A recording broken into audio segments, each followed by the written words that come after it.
Hello, and welcome to the Community IT Innovators Technology Topics Podcast, where we discuss nonprofit technology, cybersecurity, tech project implementation, strategic planning, and nonprofit IT careers. Find us at communityit.com.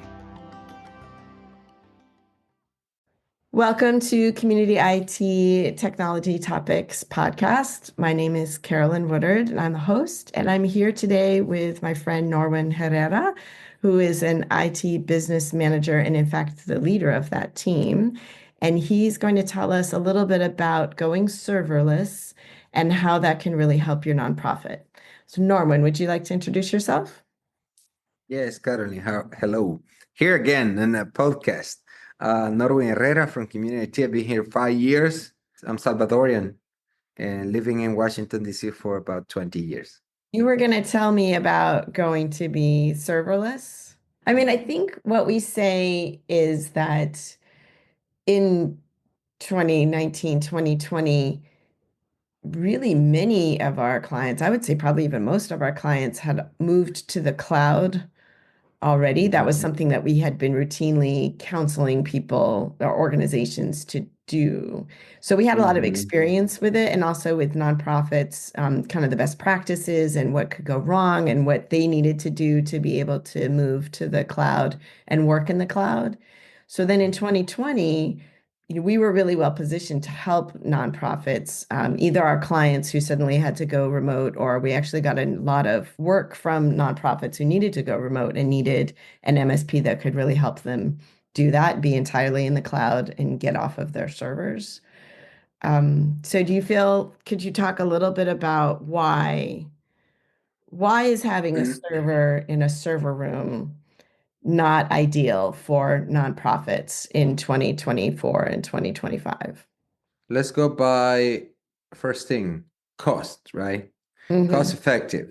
So having a server on site represents a cost every 5 years, but also represent a cost every year because of the maintenance of the device itself, right?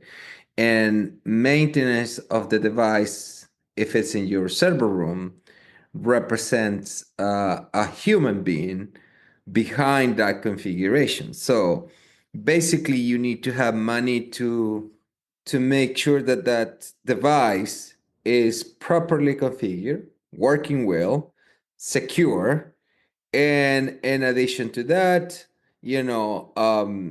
what is in the server needs to be backed up. Okay, so you have like a bunch of elements and all related to cost. So it's money, right? You need money. Let's say that you are going to move that server to the cloud, right? The cost is still going to be there, but it's going to be less compared to having a dedicated person with the knowledge and the skills to have that server in a good shape.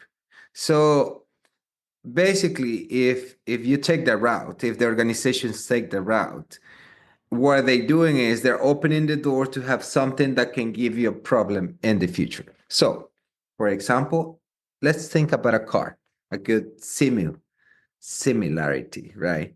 So you buy a car, you never put oil, you never put water, you never take care of the tires.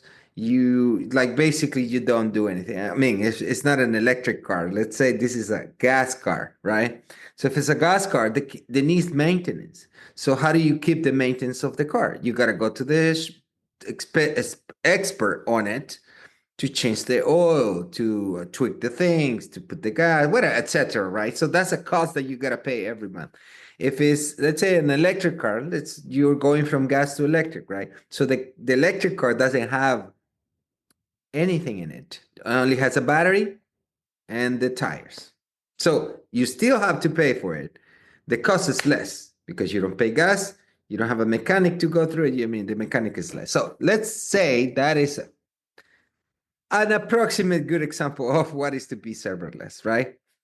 So every 5 years, you need to make sure that you have money to purchase another server, or every 7 years. Let's say you extend the warranty on it, and at 7 years, taking a risk. So that is basically what's going on. And then if you're thinking about saving um, files in the cloud in that server, oh, you're complicating it more because then you need a VPN, virtual port network to access that server from other locations. So you need an extra layer of configuration and an extra layer of security. You see what I mean? How these things are going up in terms of cost for the organization. So it doesn't make any sense, especially now when internet speed is really good at home. And most of people working from home are using the bandwidth from their home, which is about 300 megabytes, which is totally fine for a person. And then the connection can be anywhere, right? So it's just a matter of securing your side. Like you need to be secure, meaning multi-factor authentication for every single account that you're accessing for the organization. Add a FIDO key because now you need that. The FIDO key is an additional element that gives you security. It's a best practice in community IT. So putting things in perspective, it doesn't make any sense to have a physical server because it's going to, at the end, you're going to end up paying more than having this server in the cloud. And the cloud would be more secure because servers in the cloud needs to be secure. Otherwise, the people who selling this service is gonna, be broken in a month. Because if somebody gets into the servers and get access to their servers, they're gonna lose the business, right? So it's in their best intention that they are protected up to the top of the technology. So you don't have to be taking care of that. That's basically my reasoning behind going serverless. That's great. No, I love that you led with costs because clearly for nonprofit organizations, managing IT, cost is always something that it's always top of mind what they're thinking about. And I love how you started out with the server, like the physical server in your office. Well, for starters, it's in an office, which a lot of nonprofits either don't have an office anymore Mm-hmm. or Mm-hmm. they've downsized their office. So it's really just a place where people can go and work or has a meeting room or something like that. So, and I know that I know that in the olden days, um, one of the things that the on-site support would do with new clients is they would take the photo of the server room before and then Mm-hmm. take the photo of the server room after. And it's a lot of work, like making sure that all of the wires are going to the right place and they're all labeled correctly. And Oh, every server is you different. There's no single standard, like this is how it works. So you have to know each server, and then you have to know the organization as well and what they have on the server, the security for the server. The organization has to have security on that door. Usually it's a locked door in their office. So just thinking about all of those as costs is really helpful to think about why it can be so much better to go to the cloud. Yep. And then there's convenience. So do you want to talk a little bit more about the convenience? You touched on it about how if you have remote workers working from home, they can access everything in their virtual server on the cloud. Can you talk a little bit more about how that works, like for different teams at your organization? If you have a finance team or a program team, they can have their own part of the server that they have access to that other staff members don't have access to. Okay, this is the thing.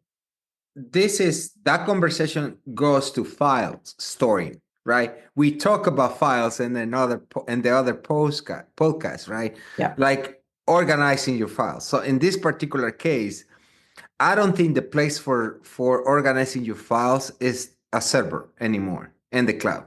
It has to be either on your Microsoft platform or in your Google platform. So basically, files should rely on SharePoint or and the other one is Workspace, Google Workspace. Also, you have other alternatives, other software alternatives like Ignite. You have Dropbox, you have Box. So it's like a lot of software in the market that is fulfilling that need to have sharing files. In that particular case, it's not about where you're going to store your files. It's how are you going to structure your access to the files. Who has access? Who doesn't have access? That's a SharePoint conversation. It's like, SharePoint or Google Workspace conversation that we have plenty of conversation like that. So the servers in the cloud basically will be something more for, let's say that you're running an SQL, like a database. Database. That's a server for. Uh, you can have a server for any specific application that you want to run for your organization. Then you might have a server. I have a client that they have a student database that is running and connecting with another software. So they need to have a replica of that database. That is a server. You need a server for that. Then you go to Microsoft, and then you get a virtual server, and then the virtual server will work exactly as a physical server in your organization. It has exactly the same way. The only difference will be, how do you access it? Instead of creating a VPN to get into your device in your office, you go all the way to the cloud. In the So cloud. they will give you a username and password and a multi-factor authentication to access it. Give you a link, username, password, boom, you're there. You're done. Yeah. So it's Having used not. a VPN in the past, I think is so much easier to It's use so much easier, right? Google So it's so Drive much or easier to have a cloud server to yeah. access those things because they act exactly the same as a physical server. And And then when honestly, when you don't need it, you just cancel the subscription. You delete everything, cancel the subscription. But when yeah. you don't need the physical server, it's a decommission process. And when you turn off the server, you need to recycle the pieces. It's a lot of work there behind that. Sometimes people don't think about it, right? There So is go one element you might consider. Some nonprofit organizations are um, very aware of these United States Patriot Act that allow them to access files and files and things that they think are going to damage the country, right? But it is a reality. But there is nothing to prevent the United States to go to a server in the cloud or going to a physical server in your organization. So there is no difference. If they want to come and get your server, they will come and get your server. So what is the yeah. difference of having it in the cloud? You know Yeah. what I mean? They get a warrant for the data, not for where it's stored. Yeah. That is correct. So they will get the data anyway. So I don't think that is they will get your data. That's what I'm trying to say. And it will be more difficult. It will be more difficult to get it from one big company like Microsoft, Google, or these things that from your physical place. Right, right. That makes sense. And that's a great segue into if I can ask you, in your experience, you've given us some good reasons why you would want to go from a physical server to a virtual server in the cloud and to a cloud-based file storage, having everything in the cloud. What are some of the reasons that clients and maybe other nonprofits do not want to take that step? So you talked about one thing, they may think that a physical server is more secure, which it isn't, or more protected from maybe the government or bad actors. If you are in an advocacy space where you might have a nation actor who's trying to find out what your research is or your list of contacts in their country or what have you, you might think it's more secure to have it in a physical server, but it isn't.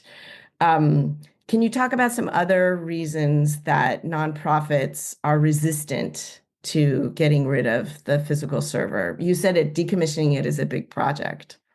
The commission is a big project, but also some organizations don't want to move to the cloud servers because they have been saving their files and their things in there for a long time. and it's hard for them to make a cultural shift. It's a cultural thing. No, it's not.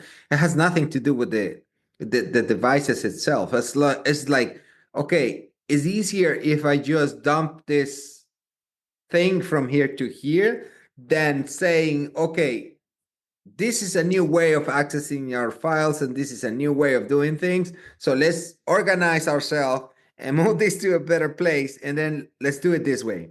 So that, even though it's easy to say, it's not easy to accomplish because it requires an organizational way of thinking, and also it requires a leadership, a technology leader, to make sure that they, you know, take everything in consideration and they move it to another place, and then that new place is safe, secure, and the people know how to do it, right? So it requires training.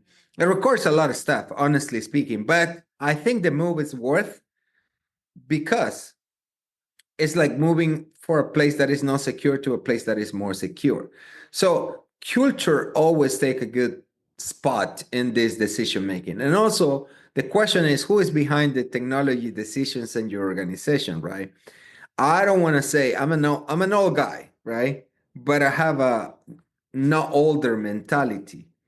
You can have an old guy with older mentality, and older mentality will think that having a physical server is easier, better, and secure, right? So that I cannot debate that. I cannot take that from the mentality of the people. I can just tell you from experience what is the best way to go.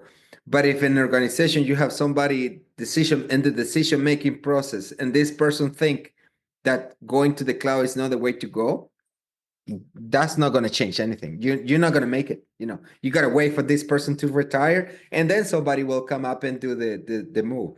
So it's either now or later. It's like it's going to happen. It is a natural way to go, basically. So you said that there can be an organizational resistance or a cultural resistance to moving from a physical server into the cloud. I imagine there are also costs to doing it because it's a big migration project. As you said, you have to, uh, well, I guess sometimes they do just, what do they call it? The forklift, where they take all of the files from the server and just like put them all into the cloud without organizing them or cleaning them up or sorting or archiving any of them. But I think we wouldn't necessarily usually recommend that, because then you just don't know all of the permissions. Like, you really need to go through and make sure that people that are supposed to have permissions to those files. But would you say that if you spend that money and that time on a migration project, which can take a year, more than a year, after you do that project, you're going to be saving the money and you're going to be more secure? Yes, that is true. Yeah, that's the way to say it, yes. So basically, you need to spend time and money into migrating those files, because that's the only thing you have in the server. Because right now, unless you have a computer that is validating through a domain controller, that you need to have a domain controller in your organization. But domain controllers are no longer in play, because we are already recommending to go Azure join, and Azure join means, you don't need the server anymore. Microsoft have a server that is basically configuring your device automatically from the cloud, which is a lot. That's one of the brilliance idea, I will say, from my perspective, because we used to spend hours configuring one device, and now you just set it up, turn it on, sign in, and the computer will configure by itself, which is a Uh-huh. lot of cost saving in the organization. So secure, only the person with the email from your organization can basically log in into that device. Nobody else can log in into that device. And then I don't know. I think we are in a more secure space. It doesn't make any sense to do that. So I will invest the time and the money into migrating files to a cloud service. Mm-hmm. I have another question about the physical servers. So you mentioned a little bit earlier, are there some clients and organizations that have a specific database, for example, And that database really is only on that server. And maybe Yeah. it's a pretty old one. Yeah. So the ones I have seen, it's MIP, which is a financial thing, but MIP already offers a cloud solution for MIP. So get Mhm. rid of that server, right? Mhm. QuickBooks. QuickBooks also is another database that people used to have in servers. That QuickBooks already offer a cloud service solution. Um, I had another one who has a very specific thing with one bank. Every month they need to, every month or every 2 weeks, they need to pay people. And what they do is they have a system in a server that is basically sending the information to the bank so the bank can make the payments, right? So that service was in a server. We already migrated one of those clients to the cloud. So we created a replica of the server in the cloud. We moved the service to the cloud, and then from the cloud is connecting to the bank. We did that too. So there is no excuse. And then now we have another client who is, say, as I said before, they have a data for another software that is connecting and replicating. So right now it's replicating in a physical server in the place. But what we're going to do is we're going to make this server in the cloud, replicate it over here, and then make the connections to the cloud itself. So it's not reason to have another server. That is, you need to invest money though, because this project can take like $25,000, but it's only a one-time fee. You pay once, you leave it there, and then you just give maintenance, right? And Yeah. and then if you are going to replace the server, you're going to pay $10,000 for the server itself plus the configuration, and then you pay us to move everything from this. So it's going to be like almost Yeah. 20,000. So it's the same thing to replace the server physically, but every 5 years, every 6 years, you got to do again. So why are you going to pay $25,000 every 5 years? It does not make any sense. Well, it sounds like that is the right time to talk about it with the leadership team and the finance people. If it's Mhm. coming up that the server needs to be replaced and you're going to have all of those costs, then that's the perfect time for if there's someone in the leadership team who does want to move to the cloud, for them to get the ear of the other people and say, we could pay this fee once and then be in the cloud. It'll be more convenient, less expensive, more secure. I Mhm. wondered about those or those companies that you talked about, like QuickBooks. If you, since they have both of those programs, platforms, do they give you any assistance to move from having it on a server to their cloud-based service? They must have some customer service. They do, and it's very cheap. Hmm. Like MIP, that I thought it was going to be a really, really expensive move, ended up like $3,000 to move the whole database, and they know what to do because they have been doing Wow. it for a long time. So Of course. $3,000 just to move your database to the cloud, and they assist you in the process. So why are you going to spend, $7,000-$10,000 in a server just for the MIP software? It does not make any sense. So it's not like, it's just a matter of making a decision. It's not like, okay, the money is cheaper, Yeah. and Well, and I yeah. wonder, when I did the webinar on de-stressing and trying to find ways to make your tasks and responsibilities less stressful to you, one of the things the research says is to try to reset your mindset or your perception of the project. And so maybe in this case, you could say, the easier thing to do is to leave everything the way it is. And I think that inertia is a lot of the reason why also nonprofits have difficulty making that decision and taking on that project to move into the cloud. But if you can reset it and see it as an opportunity, so as you're going through the files and maybe your old databases that you have and the things that are on that server, it's an opportunity for you to see a database of volunteers from 20 years ago is not something you need to be keeping as its own database. I think maybe you want to put those people into your CRM so you can send them a fundraising appeal if they were your volunteers and they still have good feelings about you. But that opportunity to go through and clean up, clean house, make sure the permissions are assigned the right way, make sure your architecture is correct, the teams are together and have access to the files that they need access to and are trained to know how to do that access securely. All of that is an opportunity for you to make your nonprofit better. 100% agree. Yes. So they have a chance to move to a better stage, and they are the ones who can make this decision happening. We only provide you the technical advice and the technical support, right? So we can do it.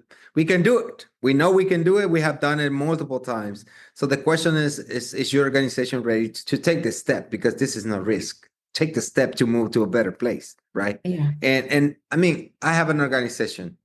I know them. They have a cloud server service. They have their files in the cloud server service. They can save, let's say, $200 a month. $200 a month is $2,400 a year. $2,200 a year. And 2 years is $4,800. 5 years, 2 por 5, 10. So that would be 10,000, 8 por 5, 40, $14,000 in 5 years. $14,000. You can pay $10,000 to move to the cloud and never pay again, Yeah. But they are procrastinating. They're just delaying it, and they think it's only $200 a month. We can absorb the cost, and they just keep it that way. It's just delaying reality, delaying the opportunity they have in their hands to move to a better stage. It's an investment. And sometimes it's hard to see an investment. I mean, the meaning of that word is you might not see the returns immediately. You're making an investment for your organization's future, that you're in a more secure place and a more current technology. So as you said, you aren't going to be able to keep a physical server forever. 10 years from now, 15 years from now, there will be fewer and fewer organizations that can find someone who will be able to maintain that physical server because everyone will be in the cloud. Agree. Well, thank you so much, Norwin, for helping us understand all of the reasons to go serverless. Thank you for spending your time with us today. I really appreciate it. There you go. Community IT does these free webinars and podcasts for our community, and we love sharing our knowledge and experience. If you have more questions or are having trouble with your IT at your nonprofit, please get in touch with us on our website, www.communityit.com, so we can start a conversation or schedule an assessment. Downloading any of our free resources there will get you signed up for our webinar reminders, and you can attend our next webinar in real time and ask our experts your own questions. If you love podcasts, please subscribe and leave us a rating to help others find this leadership resource for nonprofits.